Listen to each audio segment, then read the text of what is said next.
So did you know in the federal IDEA law and in the federal IDEA regs, there's nothing in here about grading students with disabilities. So that's one of the things that we're going to be talking about today is what laws do affect or pertain to grading kids with disabilities and what we need to know about those. And also we're going to look at some examples today of adaptations to a grading system, and we'll look at the pros and the cons of them. And we'll end our show with some advocacy steps that you can take if grades on a report card is something that you're interested in learning more about and having those discussions at IEP meetings about. So if you don't know me, I am Charmaine Tanner. I'm a parent, a retired teacher. My son is Dylan, who happens to have Down syndrome. And I've been doing advocacy for families for a number of years because what I look at is I know what that school side is like in the education system. And I also know what it's like to be a parent. So to me, those combinations make a great advocate for you because I do understand where you're coming from, and I do understand that school system too. So we talk about a variety of topics. Today is our part 2 for our topic about grades on report cards. So I wanted to start with this quote. It says, "The one-dimensional character of grades does not measure the multi-dimensional character of students." And I think intuitively we know that, but when it comes to having our report cards come home, sometimes that is a time where we really, kind of focus more, and it's like, what do these grades really mean? So I am glad that you're here. So say hi, tell us where you're watching from, and we will get started with the content that we're going to be talking about today. So one of the things, let's see, is last week, if you missed it, we had part 1 of how to get meaningful grades on report cards. And we talked about there's at least 13 different purposes of grades. So it seems like if you would ask, a parent, a teacher, a student, what the purpose of grades are, you would get a variety of answers, right? Last week's show, we also talked about a 5-step process to look at when you're considering, does your child need some grade adaptations as far as how they're graded in their academic work. So this 5-step process was, I think, really helpful for parents. If you want the link to last week's show, just let me know in the comments. Also, if you've been here before, each week I do show notes where I look at the key takeaways from the show. I give you timestamps so it's easy to find that part in the video, and you get additional resources and other kinds of goodies. So if you want to get the show notes, just type in the words show notes here, and I will make sure that you get them. So the first thing that we're going to talk about are laws related to grades. And then we have some things that we need to think about and consider. I will give you some examples of grade adaptations. And we will end our show with some advocacy action steps. So let's look at the laws related to grades. As I said in the opening, it's interesting, but, IDEA doesn't have anything in the statute or in the regs about grading, disabled students, and other federal education laws don't address it either. So a lot of times what you're going to have to do is, well, I'll talk about that in a minute. We do have some other laws, though, that pertain to grading kids with disabilities. And the first one comes from the Rehabilitation Act, Section 504, which you've probably heard before, right? But in Section 504, they talk about how you can't discriminate on a basis of disabilities if that, organization, whatever group, school is receiving federal funding. So when you look at the topic of grades, one of the things that you want to consider is my child being penalized because they do have disabilities? Is there, is there some form of discrimination there? And we'll also talk later about how it could be grade adaptations could be discrimination against kids without disabilities. So that's part of our can of worms. But Title II of the Americans with Disabilities Act also talks about you can't discriminate on the basis of disability, even if no federal funding is received. So these are two important acts for you, laws for you to know about. Not all the time when you're looking at the topic of grades, but for lots of advocacy that you'll be doing for your child, these are two things that for sure you want to know about.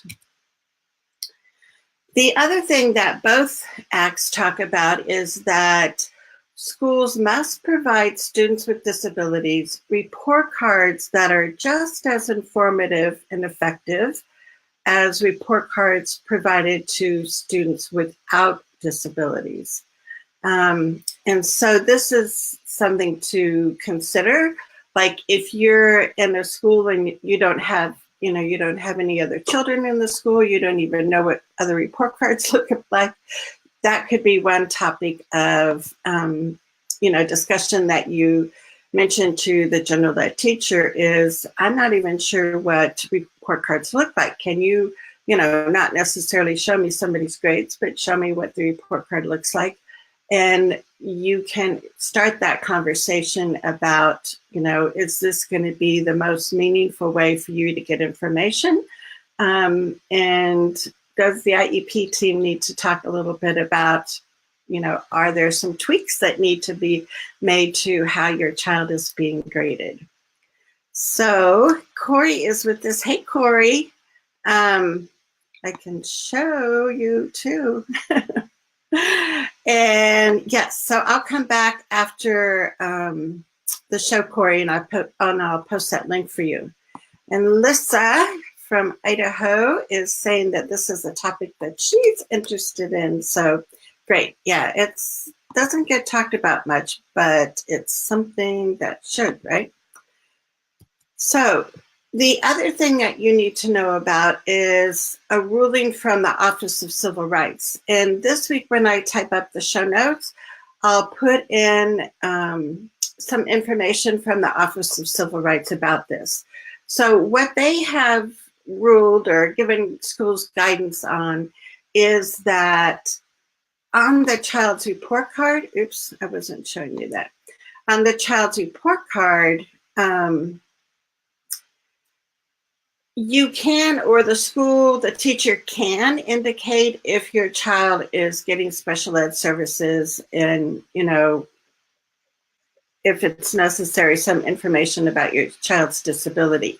So on report cards, they can do that. And the reason why the Office of Civil Rights said that was okay to do on report cards is because report cards are just shared with the student and the parent. No one else, has, access to that. However, the Office of Civil Rights has said on transcripts, so if you have an older child or, somebody approaching high school, the school is not allowed to indicate if your child is receiving any special ed services or anything about your child's disability. And the reason that is because transcripts are a lot of times shared with colleges, shared with employers. And that would be, releasing information that should be private. So just to clarify, last week we talked about it a little bit, but on report cards, they can put an asterisk or something saying your child's receiving supports. On a transcript, they're not allowed to do that. So let's look. I think my computer is like in slow-mo motion here. The best thing to do is to go to your State Department of Ed's website and search for the phrase grading students with disabilities or something like that. And the reason why you want to do that is because you want to see if there's some kind of state law, which there probably is, as far as either advice or requirements to school districts about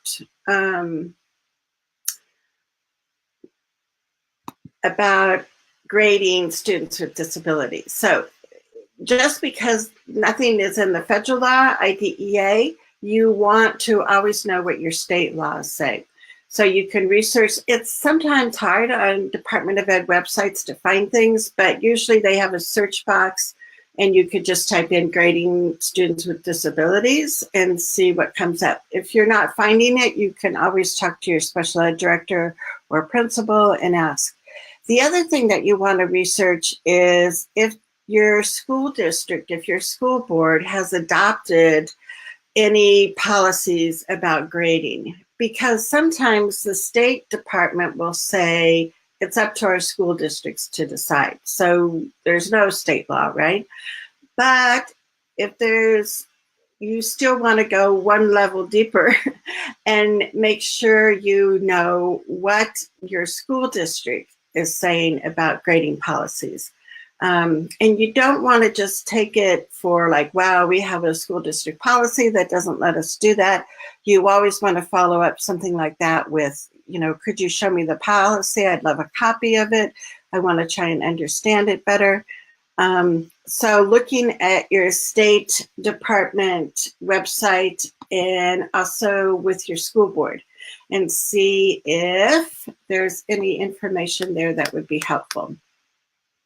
So welcome to everybody watching us live. Type in your questions and comments because I love it when we can be more interactive. So here's your first chance. Let me show it to you. I forget which slide I have here. So in the comments, if you can write, does your state, as far as you know, have a law or regulations pertaining to grading students with disabilities? So let me know if you know in your state, and you can also let us know what state you're from, if there's any laws on the books about grading. And I will come back there and check because there's a little bit of a delay. So we talked about there's things for us to think about too. So the other thing that you need to consider is that the IEP team needs to be that body that decides on grading considerations. The other thing to think about is, are there really the appropriate accommodations and modifications in place? Oops. And if those are really being implemented with fidelity, because if you have accommodations and modifications listed in the IEP, but nobody's really doing it, then that makes a problem when you want to look at how much is the child achieving. So Julie's with us. Hey, Julie. She says that she's in Illinois and she's not sure if they have any. Yeah, so you could check on your Department of Ed's website and find out. And Corey is with us from Alabama and she's not sure either. So yeah, I think it's, one of those things, especially as your kids get older, you want to know more about the grading systems, right? And Corey says that there's a good book on grading, so she's going to look for the title. Yay, cool. I love getting new resources, so that'd be great. The other thing that you need to think about is, I'm like not in order here with my slides, I think. Okay. I thought I had more to think about. So the other thing I wanted to know that you could type in the comments is, how often does your IEP team discuss grading? And again, like, this might not be as critical when your child is in, young elementary grades, but if they, start getting up into the upper elementary, middle school, for sure you want to know about, what, if the IEP team is going to put that on the agenda, because that would be something, especially for older students, that you want on your agenda during ARD or IEP meetings. And so, and it's, hard as far as us to know, but yeah, I'm so glad that people are going to be looking them up. And Lissa, and so she's in Idaho, so that might be something in your spare time, right, Lissa? you want to check out. But it is interesting to see what they say. Actually, Texas, now that I think of it, that was one of the resources that another parent in Texas shared with me. And so we had that in our, let's see, we had that in our resources last week. So I'll share that again with you, because Texas does have a state policy, and it actually has some really good information there too. So yeah, that would be cool to share. So look, we've got some more people. So yeah, whenever you have a comment or a question, please know that you can type it in there. Tracy says that their IEP team hasn't discussed it, but they will next week. So you have to let us know, Tracy, what happens with that. So welcome. The one thing that I was going to make sure that you know is you can type the words show notes in the comments, and you'll get the kind of key takeaways from today's show, some other resources, and so that would be great. And Lissa says that her son's grades have always been modified, though.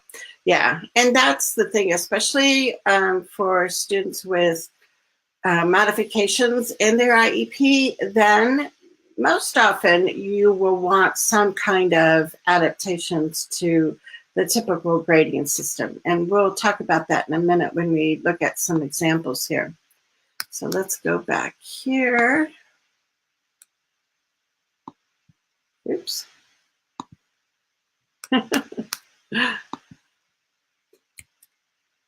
Here's the other things to consider.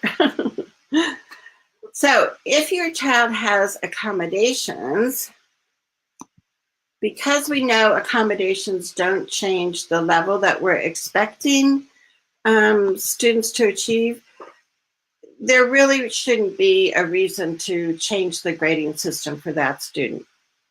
We also know that with modifications, we do have different standards. We're not expecting the student to master all the grade level standards. And it might depend on subjects, right? Maybe in math, they have more ability to do grade level standards, but maybe in language arts class, they don't. If they have modifications for language arts class, then you also, as a team, would probably want to look at if you want a modified grading system too. Sometimes you don't need to modify it if you look at, if the child is giving, say, a math test, and the math test is modified, you could still use the same grading system. So if you say, if a student gets 17 out of 20 problems right, they would get an 85% on the test. So you could use that same grading system if you're giving a student a modified test. The trick is to make sure that the test is modified if you're going to use that same grading system. So let me know if this makes sense. Oh, okay. So Corey has the name of this book. It's Grading Exceptional and Struggling Learners. Yeah, and I think I saw that in one of the references. So yeah, that would be a good reference to have. And so Marcia is here, and she says, let me bring your comment up here. I don't know if we have grading laws here in Kentucky, but her daughter was going to be suspended from archery due to poor grades. I called the school to advocate for her needing the social aspect of participating in archery, and they then waived the suspension. So this is an excellent point because, you know, when we open up that can of worms as far as, you know, when we're starting to look at grades, especially if your child is in high school for sports, there is usually a grade eligibility required. I know I've gone to a few IEP meetings with parents when they had a high school student that was, you know, they were saying they weren't eligible for the sport because of their grade. And we had to look and say, yeah, but it's like, are these accommodations being made? If so, we think the student will be more successful in class. So it's not as cut and dry as it's made out to be sometimes when you get a form letter saying your child's going to be cut from a sport. But that is something that you want to look at. The other thing is in IDEA, it does talk about your child can be eligible for additional support for extracurricular activities. So that's something else you can look into. So there are, you know, kind of a variety of, you know, factors that you have to weigh. But yeah, know that you can always have a meeting, talk to people about it, try to understand what they're explaining to you. If it doesn't make sense, make sure you keep talking to more people, right? So let's see, we can go on. So this is just a reminder, if you want show notes, type the words show notes in the comments and we'll get those to you. So let's look at some examples of grade adaptations. So one example is that you would prioritize the content that you want the student to learn, and prioritize which assignments are going to be most important for the teacher to know whether or not the student has gotten some of these concepts or has learned new skills. So here's just one example. If it's a science class, instead of, you know, prioritizing, you know, their tests that they're going to do in science class, maybe for a student who has an IEP, the teacher can choose 3 major science experiments and base their grade on those activities that they did in class.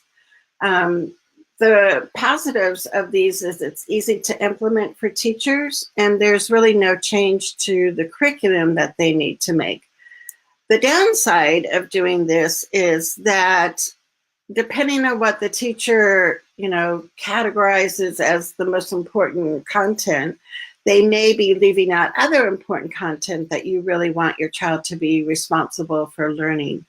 And sometimes, depending on the situation, the assessments or the activities might have to be a little bit more individualized for the child. The second example is that you base part of the grade on the process that the student uses to complete the work. So, for example, the typical assignment is to write an essay. What the teacher could do is just base part of the grade on how well the student completed the planning organizer and edited the first draft.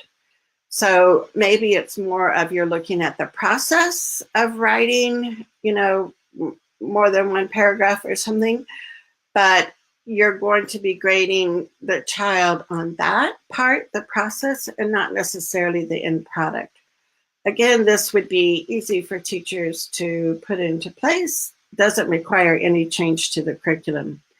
Again, the con is leaving out that important content. So when we just pick a few things that we're going to grade kids on, the downside is we might be lowering our expectations and not understanding that they really could be accountable for more information.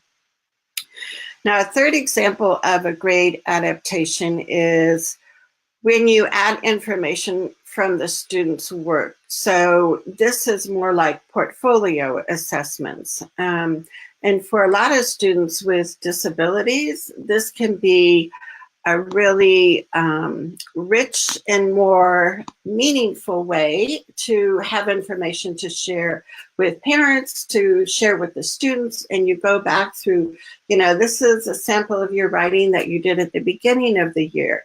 Look at what you're doing now. And I always felt like as a teacher, when we would have parent-teacher conferences, I always wanted the student work to be kind of the highlight of the conference, because like I said, it helps parents see something in black and white versus wondering exactly what the teacher is looking at and what the expectations are. So let us know I think it would be fun to know, like, how do you think that the general ed teacher is grading your child? Do they use something like a portfolio? Do you know if the general ed and the special ed teacher come together to, decide on what the grades are? So just type in the comments. I would be interested also if your school district or your school has any student-led conferences. A lot of districts will do that where it's parent-teacher conference time, but they include the student, and the student is the one showing their work and talking about the process and what they've learned, which I think is another excellent way to get the student voice in the room and to get kids to show what they're proud of, right? So let me know in the comments if any of that is happening in your school district. And this is a common example of a grade adaptation, which is where you change the scale, like the percentage, or you change the weight of how much, an assignment is worth. So sometimes for a grade adaptation, you might look at, having a student be able to earn an A if they get 90 points out of 100 instead of 93. The pluses of doing this, again, is the ease of doing it, but also you can adapt it to the student's abilities when you're deciding what assignments you're going to weigh and how that weight is going to happen.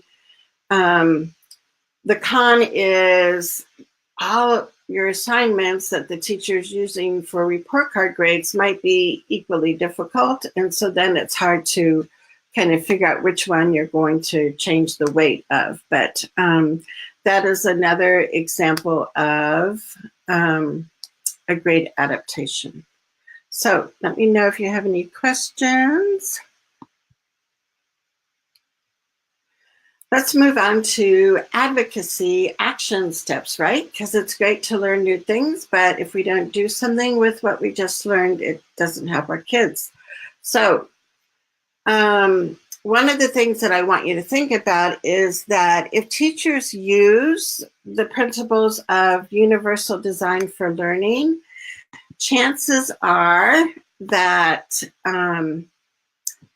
there will be less need for accommodations, modifications, grade adaptations, because if they're using the principles of universal design for learning, they're already, helping your child learn through a variety of ways, helping them show what they've learned through a variety of ways, and that you're keeping them motivated and engaged. So one of the things that can help is to talk to the teachers, talk to the principals, and see, does our school use universal design for learning? And that might be something that you want to learn more about.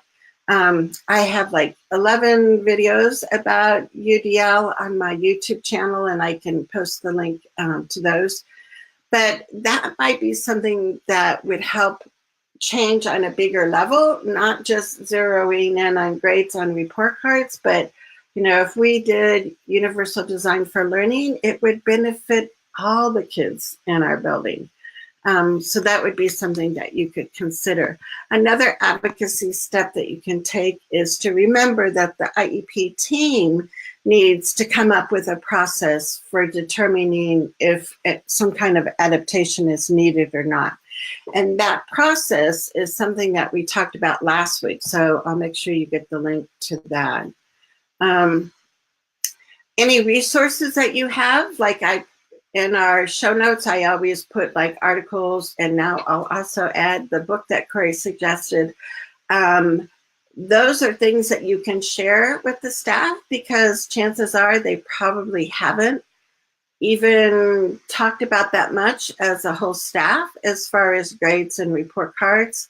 And one of the most important things that we can always do as advocates for our kids is to check up, follow up, monitor if the accommodations and modifications are really understood by the teachers, and if they're really being implemented with fidelity, because that will make a huge difference in your child's learning. And then the fifth step is one that you probably know all about. But if you do have questions about grades, that is something that you can request an IEP meeting for, and review the IEP and talk about some other possible ways of figuring out how much your child is learning each day, each week, each month, right? We want our kids to be learning all the time. This is precious, precious time. So as much as we can, collaborate with the school staff and come up with some good solutions, the more that our kids win. So we are coming to the end of our show today.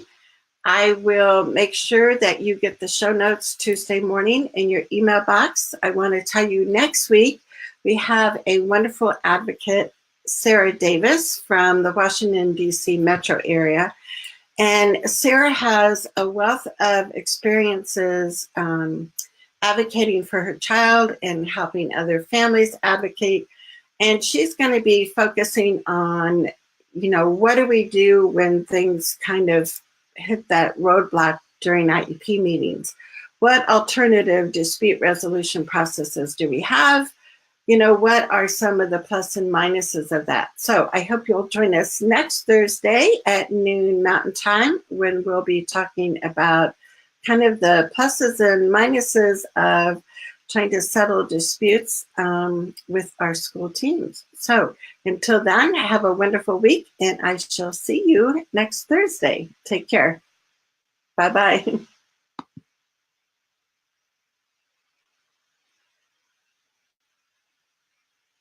We are ending. Oh, yes, we are.